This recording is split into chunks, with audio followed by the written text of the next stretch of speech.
Welcome to Life's Rich Tapestry, a podcast exploring the narrative of people's layered lives. Listen in on courageous conversations spoken from the heart. Gain insight into another's life as we tackle compelling topics which will expand your mind, help you gain perspective, and might even inspire you to do things differently. My name is Evelyn, and I look forward to your company.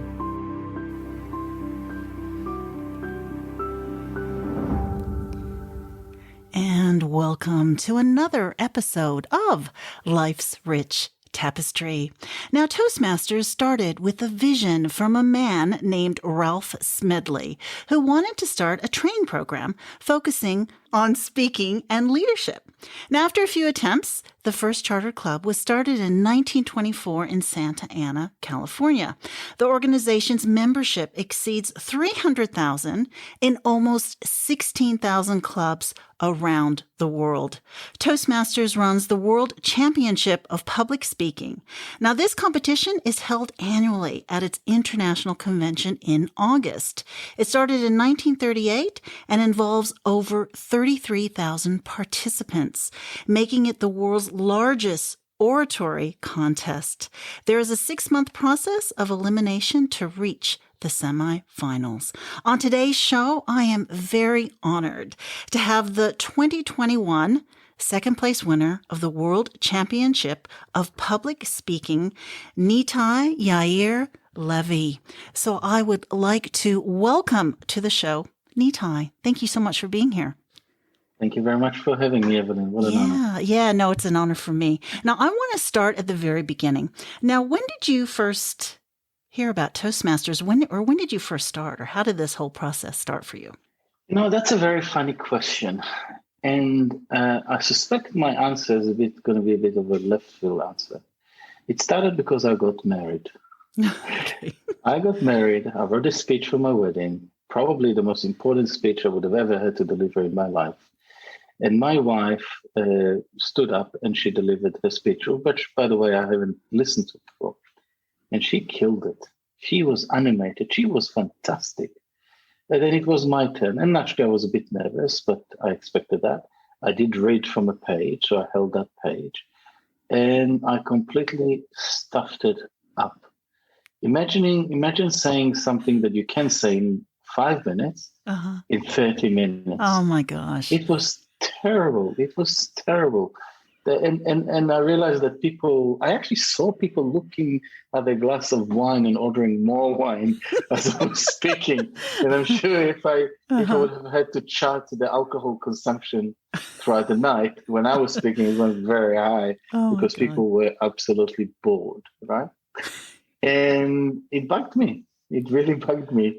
So a week or so after the wedding, I said, I really want to get better at this. This is horrific, right? And inside of me, I felt so good. I felt like I'm delivering a great speech. Yeah. Then I watched a video. Oh, it was disastrous.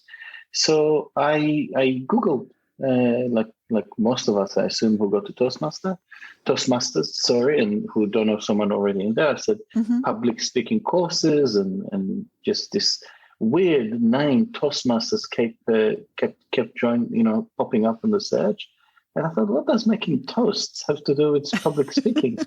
I know how to make a cheese toast. Long story short, a week later, I went to City Tattersall Club, which is my home club, just as a visitor. And I was hooked. I was really hooked. There you go. And now you said your wife delivered an amazing speech. Was she? What does she do as a job, or why did she deliver such a good speech? So I think with my wife is 2 things. The first thing, she has inherent skills throughout her workplace. She's a trainer. She delivers courses and trainer, like a teacher. So she's used to standing in front of an audience who listen to her as a point of authority. So that's number one. Has she studied public speaking in the same way that we do now? No, of course not. But by profession over years, she developed some sort of skill set that said this works and this doesn't work. Right. But she was very nervous before she gave the speech. She said to me, I'm so nervous. Yeah. And I think that trainer or teacher mindset took over when she was in front of an audience. Okay. But what she's done best, and the reason she absolutely killed it, is because she spoke from her heart. Yes. Yes. And there was no one person in the audience who did not have a tear. Right. And you can't teach that. You either speak from your heart or you don't. Very, very true. Very, very true. So you joined City Tattersalls, and how did you find that club? Amazing. I was very hesitant at the beginning. I'm quite surprising to some people. I'm very introvert. I'm very shy. And it was intimidating for me at first to join the club, but I did. At the time, Victor, who was the VP of membership, later the president of the club, invited me. And the Toastmasters environment is so welcoming. Shortly after, I found a mentor. It was Mike McKellen, and the rest is history. But it was very, very warm to come into the club. And I lucked up a little bit, because what I often recommend people who think about joining Toastmasters is to go and visit 4 clubs or 5 clubs. Yes, because definitely. each club has different cultures, and you need to find the culture that suits you. And I was lucky enough that City Tattersall was exactly the environment that I needed to be in. So that was part luck. But Toastmasters organization is very welcoming. It doesn't matter where you are. Wow. And how long did it take you to give that first speech? So it took me 6 months. Wow. Or nearly 6 months. It took me 6 months to do my icebreaker. To those of you who listen and are not familiar with Toastmasters, icebreaker is the first speech that you do when you speak. And the topic is very easy because you speak about yourself. Yeah. You just say, this is who I am. Hello, this is my history. But I was very, very shy. I was very afraid, intimidated. 6 months. And then I remember I was walking from my office to the club, which is about a 10-minute walk. And I had 5 times in this 10 minutes walk of me wanting to withdraw. I can't do it. I'm going to be sick. I just can't do it. I can't do it. Wow. And then I came to the club, and there were 4 people because it was a public holiday, and I didn't realize. So my icebreaker originally was held by 4 people or 6 people. But the key is I got great evaluation. Not necessarily that I was good. The evaluation was great. It gave me confidence. When was this? What year was this when you joined? So this was in 2019. 2019. And you wow, 2021. Okay, so how did you get into competitions, though? Well, that's also an interesting story. So I didn't realize that Toastmasters have competition, and nowhere in my wildest imagination would I think of, hey, I need to go into competition in Toastmasters. Definitely not in my first year, and definitely not when it took me 6 months to do my icebreaker. Yeah. But I did my icebreaker, and he wasn't my mentor at the time. He was a member of the club. Say, hey, how about you do your second speech in 2 weeks or thereabout? It's a contest, but don't worry about the contest. Just do it as part of your speech. And I said, yeah, okay. I didn't even know what a contest was. And I came to the contest, and I delivered a speech. And funnily enough, Evelyn, the second speech that I ever delivered in Toastmasters is my finals speech in the World Championship of Public Speaking. Amazing. It is the same topic, the same speech. Yeah. Obviously, it changed a lot and evolved. But it was just the second speech I was giving at Toastmasters. And I came second in that competition. That is amazing. I think when people hear that, they probably, like me, feel a little bit jealous. But I know that you did a little bit of work behind the scenes. Is that correct? So what made you get serious about? Yeah. Yes. So the contest, I thought I'll be last. I truly thought I will be last. Truly. Yeah. And then the reason it changed, for some reason I came second. I don't know why I came second. And I was convinced I'm going to be last. And then the person who became my mentor, Mike McKellen, as soon as the contest finished, he came to me and he said, I when I do interviews, I say, he volunteered me. He volunteered me and told me at the same time. With the finger, he said, you are going to do the International Speech Contest. Not that I knew what it was. That's the reality. Yeah. And I said, yeah, of course I'm going to do it, right? And then I looked at Peter Anderson, who was sitting next to me, who was a member. I said, what's the international speech contest? So I did the international speech contest. But the thing was this. Mike was very good in the early days, and still today as well, to say, you really need to focus on the international speech contest. Yep, you can do this. Yep. Now, I didn't know what he meant by you can do this, but it was fascinating. Yeah. It was fascinating because for those of you who listen and you're introverts, you know exactly what I'm talking about.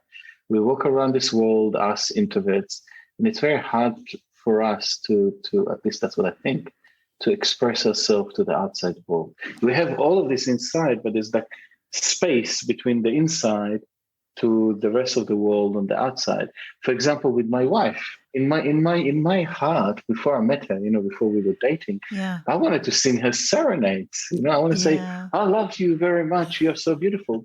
But when I first met her for the first time, I said, hi. There was a gap between what I had inside to how I express myself on the outside. It was delving into the world of public speaking helped me reduce that gap. So I will no longer say, hi, when inside I have this whole serenade to sing to my wife, right? So that's why I got hooked. Because all of a sudden it helped me formalize my thoughts, deliver them in a consistent way, and it's all techniques. Anyone can learn them, right? Yeah. But what the Toastmasters environment did is build confidence. That's true. And the reason I continued into the contest is because I was afraid of the contest, being judged. Right. Losing. Right. So I thought, if I want to test my confidence, I need to go there. It doesn't matter. And by the way, Evelyn, not a lot of people know, I was a member at the beginning. I joined 4 clubs, and I lost 4 contests in a row. Wow. In my first year. My first year, I won the district. Yeah. But before I got to represent City Tattersalls, I lost 4 clubs in a row. Yeah, 4 clubs. How did you prepare for your speech competition? It's a very difficult question. Okay. And I'll explain to you why. Because I competed in the international speech contest twice in my life, right? Yeah. One is in 2020 and one is in 2021. In 2020, I won the district 70, very honored to represent district, but I did not progress beyond district. I was not successful in the regionals, which is like the quarterfinals. In 2021, I went all the way to, obviously, to the World Championship of Public Speaking finals, and I came second in the world out of, 35,000 people. The difference was the mindset. That was the difference. Mindset, okay. At the beginning, I wanted to win. And that was the biggest mistake of my entire life, of focusing on the content and not on the message. Okay. Also, in my first year, I was too busy trying to learn the tools, the techniques, because I knew nothing. I still know nothing. Yeah. But I was like, what's a gesture? Basic stuff, what's a vocal variety? I need to use vocal variety. How do I use vocal variety? So I would research vocal variety. And then people will say, you need staging. I'm like, what's staging, right? Yeah. But that's just physical. But what about content of writing a speech? So we're still learning the tools, if you'd like, right, in that first year. And I put a lot of time into it. And then in the second, but there was a disconnect between the focusing on the message. I was too busy on winning, and I was too busy on the techniques. Second year, I already had some knowledge of techniques, but I realized I need to focus on what the lesson was. I need to focus on the message. So the second year, I said internally, damn the contest. It's a platform for people to hear what's important to me and hopefully will help them. And I know it sounds like a cliche, but it's the truth. Right. And all of a sudden, all these boundaries of the contest, all the boundaries of what is expected of us, the way we speak, or the boundaries of I need to use gestures, or I don't need to use gestures, or I need to make them laugh, or I don't need to make, it all disappears because it doesn't matter. Right. What matters is your voice, the message that you're giving to the audience, and the connection. Now, you asked about the preparation. Yes. Okay? So in 2020, the preparation was technical. I need to raise my hand and use my voice 3 times to write that speech. Vocal variety, right? Which is mechanical, right? Yeah. In the second year, I dropped all of it. In the second year, I broke away from public speaking or the techniques of public speaking, and I researched psychology. I researched singing. I researched theater. I researched movies. And the reason being, because there's a lot of stuff that we can learn from those art forms and bring them to the world of public speaking. For example, I was very curious how people can formulate such a deep voice, and yet a second later when they sing in a very high voice. Yes. So I learned that there's a such thing as head voice and other type of voices that you can do.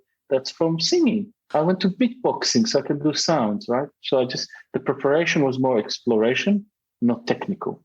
I also had coaching. Yes. And that is absolutely important, right? Yeah.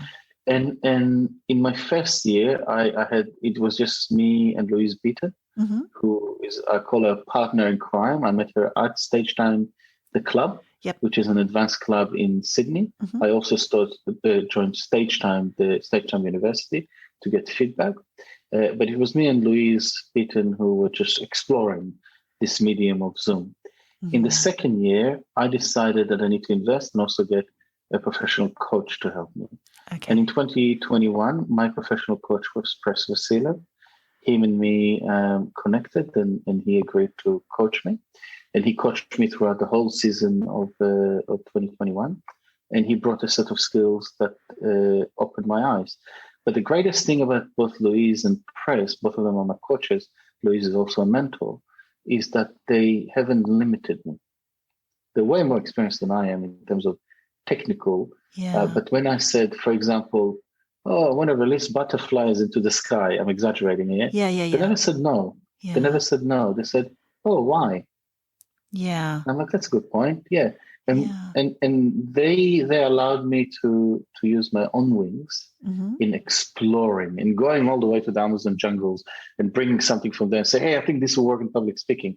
And a great example of it is, to those of you who have not watched my 2 speeches in the World Championship of Public Speaking in 2021, I encourage you to watch it, because you see some of the techniques that they use are not common in public speaking. But none of Louise or Pres said no. They said, why not? Yes. So they encouraged me to explore. Yeah, they encouraged me to be who I am. And that is absolutely important when you're looking for a coach. Yeah, so I did have professional help. And I'll make a point on that, Evelyn, even though that wasn't the question. I see a lot of people, especially in the international speech contest, who look and sound like their coaches. Right. You need to find a coach that doesn't shape you into who they are, but shape you into who you are. Yes. To help you be the better version of you. Yes. For me, it was Louise Beaton by 100 miles who encouraged me to be me, and Pres Vasiliev, who is a world champion, to those of you who don't know him, who helped me be me. Yeah. The real me. Yeah. Wow, that's amazing. I mean, I've watched both of your speeches, still trying to figure out how the heck you did half of the things you did. So, and just the stage space, because I like to be as well as I can be on Zoom, and I'm thinking, how did he do that without being out of focus and just moving so quickly? Anyways, those are probably secrets you can't share, but I'm happy to. I'll share with you the principle. Okay. I have a doctorate in failing. Oh, there you go. I have PhD in failing. So what you've seen in the speech might have been 1 second, but it is months of experimentation. And I used to go to clubs and fail. And the amount of time that people said, what on earth are you doing? Right? Yeah. And I will get 99 out of 100 practices. I will get 99. What are you doing? This is terrible. And it was terrible. Yeah. And then at the 100th time, someone said, this is brilliant. Yes. But unless you fail 99 times, experiment to try and change, you're never going to get to that 100th time that someone say yes. So I have PhD in failing. I'm happy to fail. And you were going to share something with me about personal stories, or was it immersive speaking that you were talking about before? I'm happy to share it. So when I explored and I call it the art of public speaking. And to those of you who listen, Google public speaking. You'll see it's not called public speaking, It's called the art of public speaking. But as human beings, including myself, for the record, for a long time, I ignored the word art. And we need to understand that public speaking is it's an art form. Yes, there is vocal variety. Yes, there's staging. Yes, there is how to write a speech.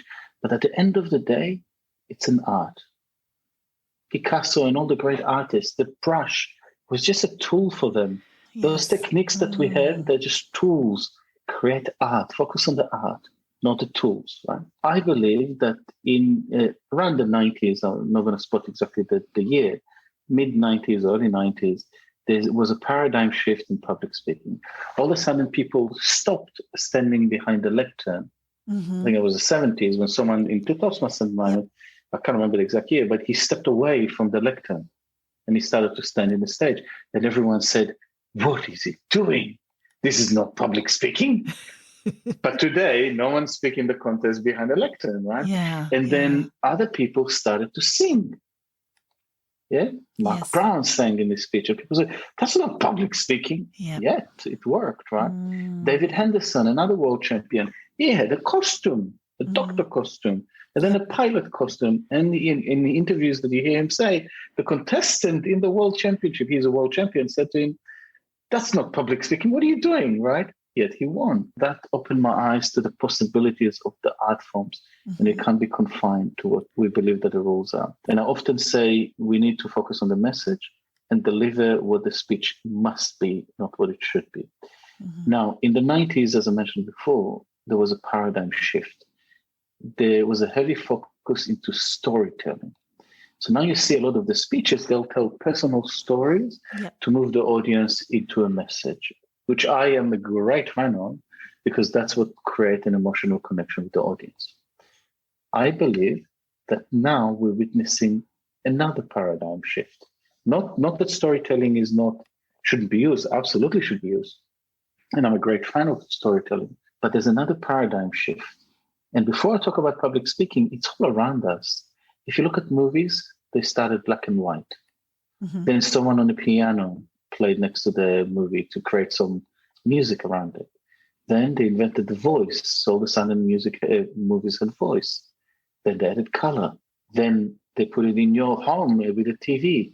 And then they put even a bigger TV and even a bigger TV.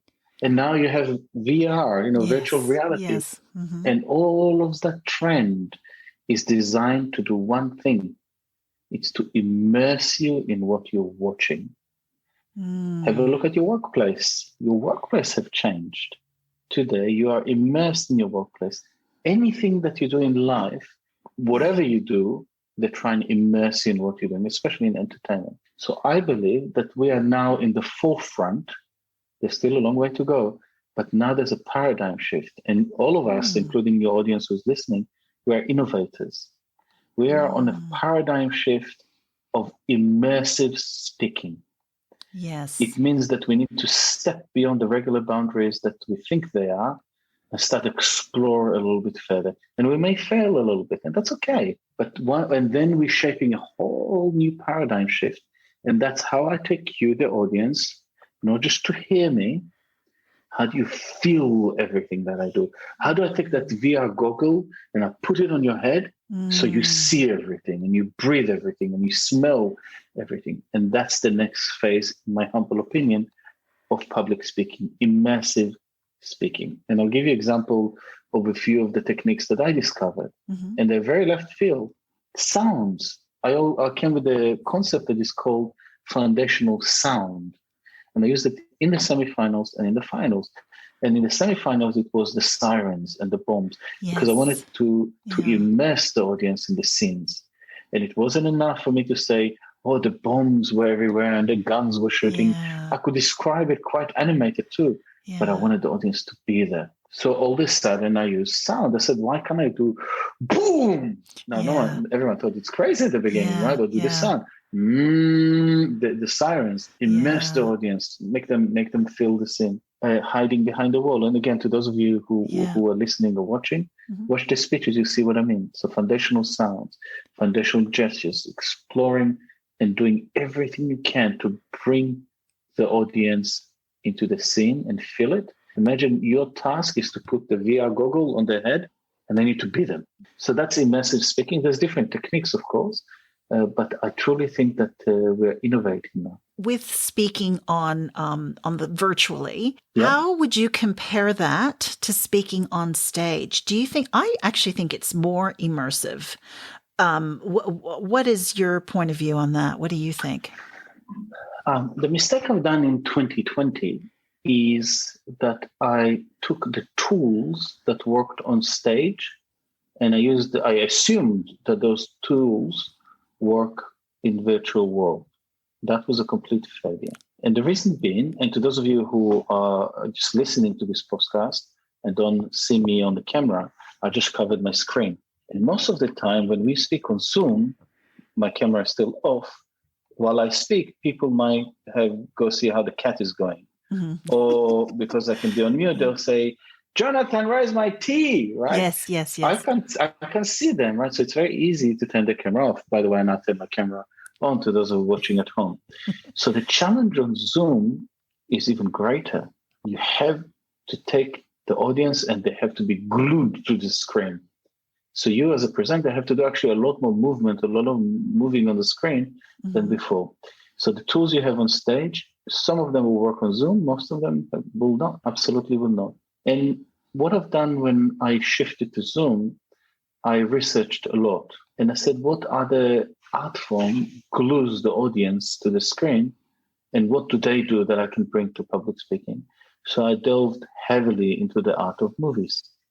Yeah. And I'm going to surprise the audience, because if you look at 1929 movies, an average scene, i.e. the camera is standing and showing one scene, was between 14 seconds to 29 seconds that the camera did not move. In 2008, the average, 2008, not even today, 2008, the average scene was 2.5 seconds. 2.5 seconds. So every 2.5 seconds, the camera moves. And I've researched why.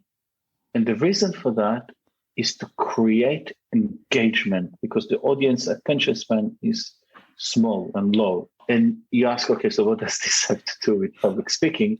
Is if you watch the two speeches that I delivered last year, every 2.5 seconds or thereabout, I move. I move from one side of the screen to another side of the screen to another. Something happens on the screen every 3 seconds. And if it's a very poignant moment or emotional moment, we're at 6 seconds, but that's it. Movement on the screen. Now, I'm still exploring it myself. What can I explore from other art forms that are helpful to me in public speaking? I also looked at beatboxing. Why? Because I wanted to learn how to do sounds. I looked at dance. Why? Because I have a confined space and I need to move in a certain way. So they have great steps. I looked at different art forms to be able to engage the audience and look at the art of immersion. Wow. That's the new frontier, immersion, right? Now, when we go back to stage, that paradigm shift doesn't stop. We need to find new ways to immerse the audience on the stage even more. And I have a few ideas, which I won't share them today because I do want to try them next year in the contest. Because if it's on stage, it's I would totally like to explore them. Yeah. Right. And I said, bring it on. That would be amazing, right? To try that. I just feel like the last 2 years you've just been researching. Is that? Absolutely. Oh, wow. Absolutely. But not just public speaking. In the first year, it was just public speaking to learn the, as I said, tools. Yeah. But once you know how to hold the brush, and I'm not saying I'm great in, metaphorically speaking, holding the brush. I'm by far not the best. But then you can stop and say, okay, I understand what the brush is. Now, hey, these guys... this guy in dance, they have a few moves in dance. I wonder whether I can bring them to whatever it is that they're doing. So that's why I focus on the word art. Yes. Because art doesn't confine you to a set of tools like just vocal variety. That's mechanical. That's not art. Yeah. Art is just looking into horizon and saying, what else can serve my message here? Maybe I should paint at the background. I don't know. Yeah. But if me painting while I'm speaking serves the message, guess what, Evelyn? That's exactly what I'm going to do. Yeah? Wow. If I need to jump off the burning car, do 5 loops and roll while I'm wearing a tuxedo and while I speak, so it serves my message, that's exactly what I'm going to do. Wow. So the key is to focus on the message.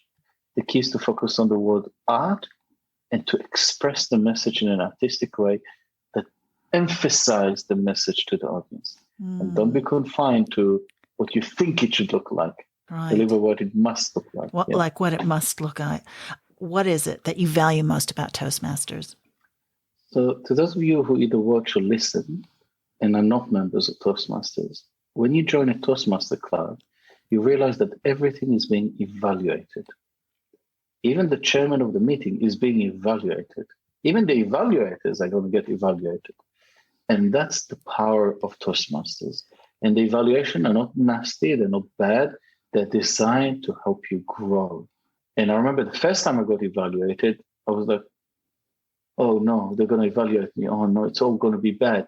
But the way Toastmasters evaluate is great. They say, hey, Evelyn, you've done this great, right? You may consider this, boom, boom, boom, boom, boom. And by the way, that was great. And the way Toastmasters teach you to do evaluation is to encourage people to grow. Mm-hmm. So you look at the evaluation, you're actually looking forward to the evaluation because you say, oh, I can improve on this. That's great. That worked, that didn't work. But it's a safe environment to fail. There's no bad results if you stand in front of a Toastmaster club and you forget your words. Not at all. The club will encourage you. The evaluation will encourage you. It will give you techniques how to remember the words. The most powerful thing to me in Toastmasters is the evaluation. Yeah. Absolutely critical. And I think if you're open to following some of that advice, you don't have to follow all of the feedback, then that is what makes you grow to be a better speaker. So that's obviously that's what's happened with you. Another thing that I've learned, this is your second language. So that just blows my mind that English is your second language. I went to see a speech therapist this year or 2021 for the contest. That's how far I had to go. Because some of the words that I was pronouncing, even the word world, I couldn't pronounce it well. Or the word world, right? I couldn't pronounce it well. Or hummus. Louise Beaton said, hey, your pronunciation are wrong, right? And she's my mentor, right? She said, you need to seek help. She tried to help me, but she said, hey, you need help on this, right? And she was absolutely right. Because if I'm speaking to someone in Africa or India or China or wherever it is in the world, they're not going to understand what I'm saying. I need to be able to be in a clear English, and this was my accent. So I went to see a speech therapist, Bin. If anyone wants a great speech therapist in Sydney, Bin. And Bin helped me pronounce those words right. That's the dedication you need to have to get better. And also not to be offended with feedback because you're into your ego, just to know that people are there to help you and you're there to deliver that Evelyn, message. you touch on a great word, ego. If you dedicate yourself to the message, ego cannot and should not ever, never be on the way. When someone who are dear to you, like Louise Beaton to me and Mike McKellan and Presbyterian, say, hey, this is not good, you better listen. Because if you don't listen, you're failing your message. Yes. You're failing your message. And if the message is important to you, you will put your ego down and you will go see a speech therapist and say, hey, there's a few words I can't pronounce very well. Can you help me? Why not? And he'll say to you, oh, it's because you come from this country, the way your language is like that, and you need to change the way you think about the way you pronounce words, etc., etc. But after 2 sessions, guess what? You now pronounce it fine. There you go. So if you had the ego, you would never pronounce it right. Right. Put the ego down. Wow. Yeah, dedicate yourself to the message. Yeah. It's just been such a pleasure talking to you. I could talk to you all night. I've learned so much from just listening to you right now, and I'm sure the listeners out there will have learned a lot as well. I look forward to having you on another show because I would like to talk a little bit more about absolutely this immersive speaking and other things, So I just wanted to thank you and just give you a little bit of a